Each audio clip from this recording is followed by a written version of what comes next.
بسم اللہ الرحمن الرحیم۔ السلام علیکم۔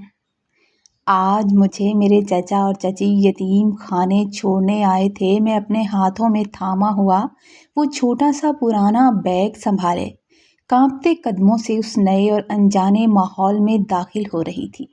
11 سال کی ننھی سی عمر میں جہاں بچوں کو ماں باپ کی شفقت کے پناہ گزین سایوں اور گھر کے کونے کونے میں بکھری گرم جوشی کی ضرورت ہوتی ہے، وہاں مجھے میرے سگے چچا چچی ایک سرد اور بے حس یتیم خانے کی دہلیز پر چھوڑ کر خاموشی سے واپس جا چکے تھے۔